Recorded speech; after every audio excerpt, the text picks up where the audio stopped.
दोस्तों नमस्कार। Open secret YouTube channel में आपका स्वागत है। मैं आपका दोस्त आशीष चांद। दोस्तों आज हमने विषय रखा है फिर भी चाहिए। ये तो एक दोस्तों बहुत गहरी सामाजिक बीमारी है, थोड़ा उसके बारे में बात करेंगे। सबसे पहले दोस्तों ये बात कोई गरीब और अमीर की नहीं है, ये बात है नीडी की और उसकी जिसकी नीड्स ओवर हो चुकी हैं। तो पहले हम बात करते हैं नीडी की, ज़रूरतमंद की। एक सोसाइटी का एग्जांपल लेते हैं दोस्तों। एक शहर मान लो आप। The society was strong in character. People voiced against personal wrongs. वैसे फ्री मॉन्गर्स थे ये लोग। बात नीडी की हुई ना शुरू में। यहाँ का जो पॉलिटिकल लीडर था वो दबंग था। ऐसे ही लाइफ चलती थी, गुंडागर्दी बहुत होती थी, समझ में तो कुछ आता नहीं था या डरे डरे लोग रहते थे, लेकिन फिर भी उस लाइफ से सेटल हो गए थे। अब दोस्तों यहाँ पे एक पॉलिटिकल लीडर आया जो बहुत तेज था। उसने क्या किया, फ्री बस टिकट्स फॉर वीमेन चालू कर दिया। एकदम पूरी उथल पुथल हो गई। अब women roamed in the buses, खुश हो गई थी वो। वुमेन जो रिच थी वो भी फ्री में घूमना शुरू हो गई। अजीब व गरीब समस्याएं चालू हो गई। लेकिन इससे एक चीज़ ये निकल के आई कि जो सिंपल वीमेन थी जिसको हम कह लें इंडियन माइंड वाली, बहुत सिंपल लेडीज़ जो थी, ये खूब एक्सप्लॉइट होना शुरू हो गई। अब तो सबको मालूम पड़ जाता था कि ये सिंपल लेडी है। उसके हाव भाव से ये टिकट बस में लेडीज़ का फ्री होना, इससे जो उथल पुथल हुई थी, the simple women were exploited. They started getting exploited because they were easily identified. और जो बस के कंडक्टर थे, they started making money. कितनी लेडीज ट्रैवल की हैं, उनकी रिइंबर्समेंट आएगी गवर्नमेंट से। जब कंडक्टर ने पैसे बनाना चालू किए तो स्टाफ स्टार्टेड मेकिंग मनी, क्योंकि कोई सिस्टम तो होगा, और अगर स्टाफ बनाएगा तो एडमिनिस्ट्रेशन स्टार्टेड मेकिंग मनी। तो एक छोटे से डिसीजन से बहुत सारा पैसा साइफन होने लग पड़ा। Society became poor in money and also in values, in ethics, in character and in strength. No, it was no longer a strong society. तो फिर lower breeds infected them and society was now getting lost. Entire populace became non-players. फिर भी चाहिए, ये तो है दोस्तों। अब दूसरा एग्जाम्पल पकड़ लेते हैं जिनकी नीड्स ओवर हो गई हैं। तो ये एंटरप्रेन्योर्स हैं, बिजनेस पर्सन्स हैं, ट्रेडर्स हैं, rich folks, top notch professionals हैं ये। दोस्तों हमारे यहाँ पर इंडिया में बनिया जो होता है ना, बनिया कौम, वैश्य समाज, उनका क्लियर होता है कि बहुत सारा पैसा कमाओ, लेकिन खर्च करने के समय दांत से काट के खर्च करो। लेकिन इनका यही धर्म इन्हें यह भी सिखाता है कि जो सामाजिक सर्विस के कार्य हैं उनमें दिल खोल के, तो ऐसे आपने पाया है दोस्तों कि भारतवर्ष में कितनी सारी बहुत सारी की सारी जो समाज के काम थे, सामाजिक काम थे, धर्मशालाएं थी, पानी के प्याऊ थे, लंगर लगते थे, मंदिर थे, ये सब वैश्य समाज वालों ने ही बनाए हुए थे। इन्हीं के पास पैसा था, बाकी तो काम करते थे लोग।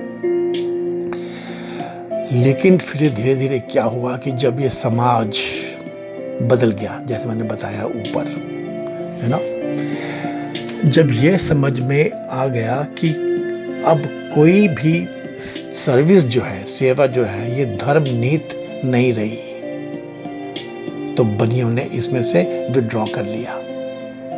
जो नीड्स ओवर वाले थे उन्होंने इसमें से विड्रॉ कर लिया। तो इनके पास है तो अपार, और कमाना इनका धर्म है, तो इनको अभी और चाहिए, धर्म है उनका, ठीक है ना।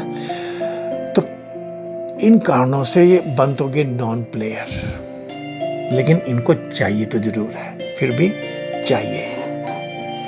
अब दोस्तों बात करते हैं अपनी कैटेगरी की, प्रोफेशनल्स की। दोस्तों यहाँ मैं आपसे कहूँगा कि प्लीज़ इस वीडियो को एक लाइक दे दीजिए, शेयर कर दीजिए, चैनल को सब्सक्राइब कर दीजिए अगर आपने नहीं किया है तो। Going ahead, the topic of फिर भी चाहिए, एक सामाजिक बीमारी। अब हम बात करेंगे दोस्तों अपनी, जो ओपन सीक्रेट हमेशा बात करता रहता है, इंडियन प्रोफेशनल्स की, फिर आप कहेंगे कि नहीं आप सीनियर्स की बात करते हो, आप तो सीनियर्स, तो ऐसा नहीं है। आप इसको ऐसे समझिए कि ये बात हम सीनियर्स के लिए है, ऐसा नहीं है। पीछे पीछे जूनियर्स तो आ ही रहे हैं, तो ये हम सब के लिए एप्लीकेबल है। दिस क्वेश्चन फिर भी चाहिए remains a very mind boggling situation for us. कुछ तो रोकता है हमें मांगने से भी। कैसे मान लें इस बात को कि कुछ तो चाहिए, जैसे कुछ गलत मांग लिया हो। फिर प्रश्न तो ये भी माइंड में आते हैं कि क्या हमारा जीवन में या चाहने पे कोई हक नहीं है? क्या हम डिजर्व नहीं करते हैं? क्या हमने ये कमाया नहीं है? क्या चाहिए? तो क्लियर है दोस्तों, पीस चाहिए, शांति चाहिए, स्टेबिलिटी चाहिए, हमें टर्मोइल नहीं चाहिए। you know तो friends, please know that these are earned and there are methods around you. Please do not fall in the bunch of non-players, जैसे मैंने ऊपर बताया है कि जस्ट सिर्फ चाह रहे हैं या फंस गए हैं अपने धर्म में कि फिर भी चाहिए। ऐसा मत बनिए दोस्तों।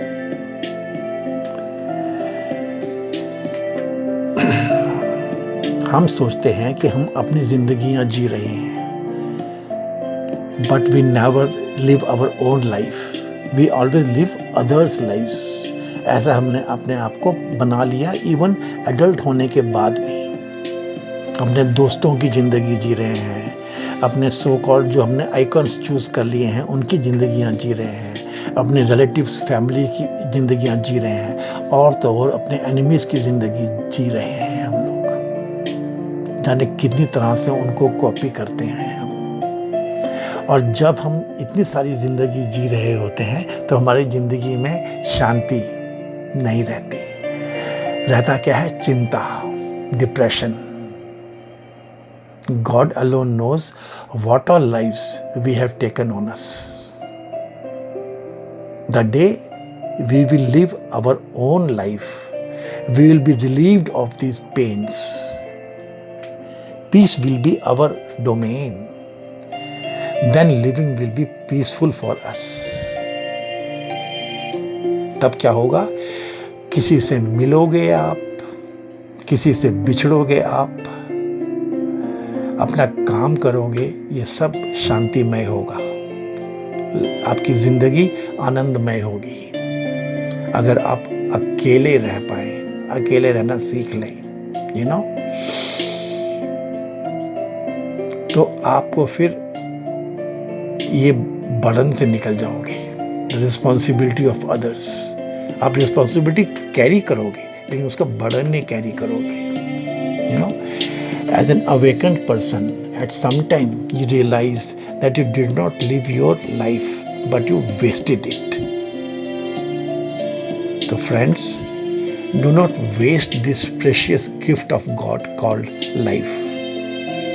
नहीं तो उसी ट्रैप में फंसे रहोगे, फिर भी चाहिए। और दोस्तों, मैं तो ये भी मानता हूँ कि कभी ना कभी तो आप ऐसी फेजेस में आते ही हैं, और ये फेजेस बार बार आती हैं कि इतनी हेल्पलेस जिंदगी और इतना बड़ा जंजाल, फैमिली के आगे हेल्पलेस, दोस्तों के आगे हेल्पलेस, और तो और जीवन साथी के आगे हेल्पलेस, फिर क्या बात करें रिश्तेदारों की, पड़ोसियों की, सबके आगे एक अलग सी जिंदगी। इतने सब की क्या कहें दोस्तों, खुद के आगे हेल्पलेस। यू नो, ये दूसरों को हेल्पलेस कर देना, ये भी एक हमारी जिंदगी का रंग है। हम तो हेल्पलेस होते ही हैं। हमने अपनी जिंदगी में दूसरों को कितनी बार हेल्पलेस किया, यू नो, कितनी बार तुमने दूसरों को हेल्पलेस किया? कभी सोचा आपने इसके बारे में? अपने बारे में तो फेज आती है तो निकल जाती है। आपने जिसको हेल्पलेस किया, he was dependent on you, he was in your service, मतलब आपके सन्मुख वो सेवा में था, लगा हुआ था, आपका जूनियर पार्टनर था या आपका साथी था, you know, and he trusted you, तभी आपके साथ था। और ये ट्रस्ट आपने ही उसमें क्रिएट किया था, and you cheated him, and you treated him like a thing. आपने तो उसको जीव भी नहीं समझा, जीव भी नहीं माना। ये फैक्ट है दोस्तों। You did not realise at all कि जब आप उसको हेल्पलेस कर रहे हो तो आप क्या कर रहे हो। उस समय you were oblivious to any humanity and all associated norms. हम लोग बहुत पढ़े लिखे हैं ना दोस्तों, तो मैं ये बातें आपके लिए निकाल रहा हूँ। ये बीमारी क्यों लगती है समाज को और हमको? ये दौलत कहीं से भी बस आ जाए, ये कैसा माइंड है हमारा। किसी और का कमाया हुआ हो, किसी का खो गया हो, कोई भूल गया हो, सब बस मुझे मिल जाए। सताया हुआ हो कोई, किस्मत का मारा हुआ हो, भटका हुआ हो, सच से या झूठ से, मंत्र से या तंत्र से, बस मुझे मिल जाए। ये है दोस्तों हमारी एक और ग्रेटेस्ट, यू नो, हमारा ये ऑर्डर है, हमारा ट्रेट है ये। जस्ट थिंक, कभी सोचो दोस्तों, अभी जस्ट सोचो आप, at this moment whom can you call for any immediate requirement of yours? किसको आप, अभी आपको कोई इमरजेंसी पड़ गई, किसको आप बुला सकते हो?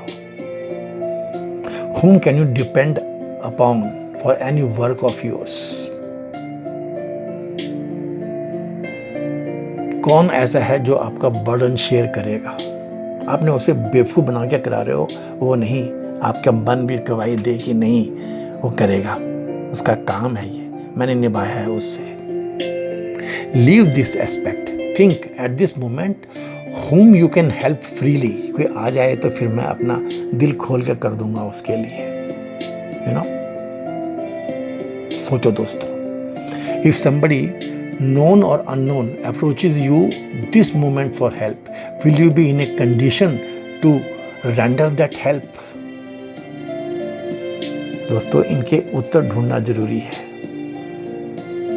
आपको यह समझ में आएगा, आपको एक अजीब सी समस्या समझ में आएगी कि ये हमने अपनी कैसी कंडीशन बना ली है, फिर भी चाहिए, बस बीमारी लगा ली है खुद को,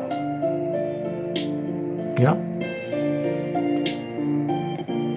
ये आपकी जो स्टेट है ना, कंडीशन, ये कंडीशनड हो चुकी है। इतना ज़्यादा हमने अपने ऊपर थोप लिया है पराई दुनिया को, यहाँ तक कि we are happy, the happening makes us happy. बस कुछ हुआ and we are quite intelligent and cunning to be happy, क्योंकि हमें सूट हो रहा है वो, हमें उसकी ट्रुथ में जाना ही नहीं है, यू नो। और आपके अपने लोगों ने आपको ये सिखाया है, और अब तो बहुत सारे प्रोफेशनल्स भी आ गए हैं जो आपको ये सिखा जाते हैं। अभी तो ऐसी हालत हो गई है कि you live life in the way that you are happy, और आप सोचते हैं कि that you have lived your life, और आप सोचते हैं that you have learned from life, और आप सोचते हैं कि आपने लाइफ को वेस्ट नहीं किया है। You have not wasted life and you have known from it. तो दोस्तों, जरा इस बात का जवाब देना कि is now death like a डोली, a festivity, you know, is the thought of death, if it comes to you now, it is like the weight of a bride for her barat। जैसे एक दुल्हन अपनी बारात का इंतजार कर रही होती है, क्या ऐसे आज इस वक्त इसी समय आप अपनी डेथ का इंतजार करते हुए पाते हो खुद को? ऐसा त्योहार, यू नो, या a man fearing slaughter by the Yama, shouting, "Save me, save me, save me." ये है दोस्तों एक प्रॉब्लम। कर कुछ सकते नहीं, सीख कुछ सकते नहीं। क्या किया तुमने आज तक? क्या तुम्हारी सीखने की कोई क्षमता है अभी? बस कहते रहते हो, भाग्यवान हो मनुष्य जन्म पाया, भारत की पुण्य धरा में पैदा हुए। ये कैसा गुमान है, ये कैसा अभिमान है दोस्तों। इस हाथ से फिसलते अभिमान को छोड़ दो, छोड़ क्यों नहीं देते? और इतना कुछ होते हुए भी पर्सनालिटी क्या है, फिर भी चाहिए।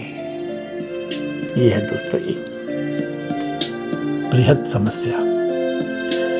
अब दोस्तों, मैं आपको एक छोटी सी चीज़ बता के अपना वीडियो समाप्त करता हूँ। मैं एक आइकॉन उठाता हूँ दोस्तों, तुलसीदास जी। हम तो जानते हैं उनके बारे में, अपनी आइकॉन्स वाली सीरीज़ में इनको हमने शॉर्ट में कवर भी किया था दोस्तों। इनकी लाइफ में से कुछ कोशिश करता हूँ निकालने की अपने लिए, आपके लिए दोस्तों। ये नीडी और नीड्स ओवर का तो कुछ नहीं हो सकता, ओपन सीक्रेट क्लियरली जानता है। अब आपको ये मेरी बात समझ में आ रही होगी। ये सब आपके ही बस का है। पहले अपना भला कर लो, फिर आप शायद कुछ समाज का, देश का भी भला कर जाओ। तो तुलसीदास जी दोस्तों क्या लिख के गए हैं कि किस विधि करूं मैं स्तुति तुम्हारी, अधम जात जड़मत मैं भारी। दोस्तों मैं इन दोहों का मीनिंग मत निकालना आप, मीनिंग मैं बताऊंगा आपको मैं क्या बोलना चाह रहा हूँ। ये जो समाज में चलता रहता है ना, ये दलित तोरी, मुझे इन चक्करों में नहीं पढ़ना है। हम तो प्रोफेशनल्स हैं ना। आप समझिए क्या बोल रहे हैं तुलसीदास, यू नो। भारी हूँ मैं, जड़मत हूँ, मेरी मति जो है जड़ है। अधम जात मतलब मीन्स लो, मतलब लो इन माई वर्क। मैं अपने काम में मैंने कुछ नहीं किया जिंदगी भर, यू नो। मैं आपकी स्तुति कैसे करूं उसकी, दैट, यू नो। और अधम तो अधम, अधम मैं नारी, तिनमें मैं मंद गवारी। तो अपने प्रोफेशन में, जो भी हमारा प्रोफेशन है, उसमें मैं लो चलने वाली, मीडियोकर चलने वाली, मंद रहने वाली और अनरेड, अनक्वालिफाइड की तरह बिहेव करने वाली, ऐसी हूं मैं। आई एम सो लो, तुलसीदास जी ये बता रहे हैं। Yet he goes on to show the way, जात पात बूझे नहीं कोई, हर को भजे सो हर का होई। दोस्तों ये हमारे आइकॉन्स की ग्रेटनेस है, ये मैंने कुछ नहीं किया, अपनी कॉमन पार्लेंस बोलता हूँ, मैं बोलचाल की भाषा बोलता हूँ, मैं सिंपल लोगों की बात करता हूँ, कॉमन लोगों की बात करता हूँ। हाँ, मैं प्रोफेशनल्स के बारे में जरूर कहता हूँ, प्रोफेशनल्स और senior professionals. Tulsidas ji straight way बता रहे हैं कि जात पात बूझे नहीं कोई, हर को भजे सो हर को होई। बस इतनी सी बात है दोस्तों, फॉर्मूला है ये, फाइंड योर वे। और तुलसीदास जी बताते हैं कि कंसिडर, मैनेजमेंट में इसको कितनी तरह से कह सकते हैं, लेकिन वो साफ साफ बता रहे हैं ये आपकी जात पात, कुल, धर्म, धन, परिवार, पद, ज्ञान, गुण और चतुराई, ये जो फैक्टर्स हैं इनको मद्देनजर रखते हुए फाइंड योर वे। बस दोस्तों यही है, आपको तो सब समझ में आता है। Find what you enjoy, find what you feel you should do, what you will flower in, what is your plant. और तुलसीदास जी की लाइफ में ऐसे जाएं दोस्तों, तो ये जरा समझना आपकी क्या कहते हैं वो, कि इस दुनिया में each thing is filled up with गुनाज एंड अवगुनाज। ये गुण अवगुण तो हर चीज में होते हैं, लेकिन संत वही है जो हर चीज में से गुण एक्सट्रैक्ट कर लेता है। दोस्तों जितना हमने पढ़ा है, ये ऋषि मुनि तपस्वी मतलब योगी, जितने डिटेल्स हैं इनमें ना जाकर के एक सिंपल शब्द संत, इंग्लिश में सेंट, बस उसकी बेसिक क्वालिटी क्या है, जो हर चीज में से गुण एक्सट्रैक्ट कर लेता है। ये बता रहे हैं तुलसीदास जी। आप इसको अपनी लाइफ से दोस्तों कंपेयर करना, जोड़ना इसको। मेरा भाग्य बहुत छोटा है और मेरी इच्छा बहुत बड़ी है, बस we are like that only. It is evident that sajjan will get sukh from my writings. मतलब ये तो राइटर थे ना, वैसे आप भी कुछ करेंगे तो आपके काम में से जो सज्जन है उन्हें सुख मिलेगा ही, यदि आप बस इतने से 2 ट्रैक आपने पकड़ लिए हो, इस पे आप ठीक चल रहे हो। और जो दुर्जन हैं, उनको दुष्ट हैं, वो आप पे मतलब हंसेंगे। डोंट बॉदर, क्योंकि ये जो हंसेंगे आप पे, तुलसीदास जी कहते हैं this mocking is going to be of help for me, क्योंकि the sajjan will be attracted more towards me, as simple as that. जो मेरी इच्छा है, my will will never be appreciated by the dusht. दुष्ट लोग तो मेरी इच्छा को कभी अप्रिशिएट करेंगे ही नहीं। हाँ, जो न्यूट्रल है ना दोस्तों, वो भी मेरे काम को relish करेंगे, क्योंकि एक चीज़ तो है कि मेरा जो मन है ये बहुत सिंपल है, और दूसरी चीज़ मैं कॉमन पार्लेंस में वर्क करता हूँ। दोस्तों ये ओपन सीक्रेट के प्रिंसिपल्स जो निकल के आए हैं, जिनको हम कैरी करते हैं, आपने कितने ही वीडियोस में, आज कितने वीडियो हो गए हैं, 150 हो गए होंगे, आपने समझ रहे होंगे। तो आप समझिए इस चीज़ को दोस्तों, मैं तुलसीदास की लाइफ में से निकाल रहा हूँ, वह स्वयं बता रहे हैं। कहते हैं I will keep saying my this love story, those who do not love God and have no intent towards adhyatm will find it tasteless, and those in love with God will always find it lovely। तो दोस्तों अपना काम ढूंढ लो और उसमें चालू हो जाओ। डू नॉट थिंक, जस्ट चालू हो जाओ उसमें। As simple as that. Tulsidas ji क्या कहते हैं दोस्तों, I am neither a poet nor a writer. महाकाव्य लिखने वाले कह रहे हैं, क्योंकि वो नहीं जानते हैं इन चीजों का मतलब। I have neither any wisdom nor I am साहित्यविद, I have neither taken any knowledge nor I am aware of any beauty of words. Only I want to write for the reason of self-satisfaction. ऐसा है दोस्तों. In society, if you have to work, you must do it for yourself. You must enjoy doing that job. It is merely for your own self-satisfaction. दोस्तों, तुलसीदास जी जो थे, अपनी रामचरितमानस के पूरी होने के कुछ समय के बाद ही स्वर्ग से धार गए थे. उनका देहांत हो गया था और उस छोटे से पीरियड में उनकी रामचरितमानस पूरी होने में और उनका देहांत होने में उन्हें सिर्फ क्रिटिसिज्म मिली थी. बस उनको सब क्रिटिसाइज ही करते थे. हालांकि बहुत दास की पदवी मिली थी उनको, और बहुत रिनोन थे, लेकिन क्रिटिसिज्म ही उनको ज़्यादा मिलती थी जमाने में, पंडित वर्ग में. और आज देखिए दोस्तों, मेरे ख्याल में कोई ऐसा हिंदू सनातन घर नहीं होगा जहाँ पर रामचरितमानस की एक कॉपी ना पड़ी हो. क्या कहते थे वो? सिर्फ मेरी इच्छा बड़ी है, तीव्र है. तो ये तो हमारी भी है, प्रोफेशनल्स की भी है दोस्तों. उस चीज़ को समझना, साफ साफ कहते थे, माई ऑल क्रिएशंस आर गुण रहित. मुझ में तो क्या, मेरी क्रिएशंस में भी कोई गुण नहीं है. तो मैं भी ये कहता हूँ. मेरे videos, I know what they are, that way only. They are all filled with avgun, और इनका कारण सिर्फ मैं ही हूँ. And the reason is me alone. साफ है दोस्तों, ज़्यादा डिस्टर्बेंस वाली बात नहीं है, एकदम क्लियर है. तो तुलसीदास जी का एग्जाम्पल लेकर के मैंने आपको एक बहुत ड्रास्टिकली छाई हुई बीमारी, बस ये क्या था वो हमारा, बस वैसे ही बीमारी है.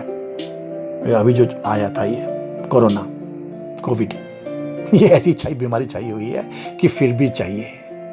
जैसे ना तैसे, ऐसे ना वैसे, कुछ भी करके हमें तो चाहिए, और जस्टिफाइड है दोस्तों. चाहिए तो है, लेकिन जो प्रोफेशनल है उसको सोचने का एक तरीका होना चाहिए.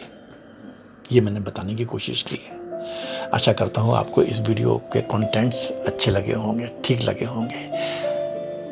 Kindly give me some likes, some shares, some comments. Thank you friends. I am absolutely sure God helps them who help themselves. आप कार्य कीजिए, भगवान आपकी मदद करेंगे. Thanks friends.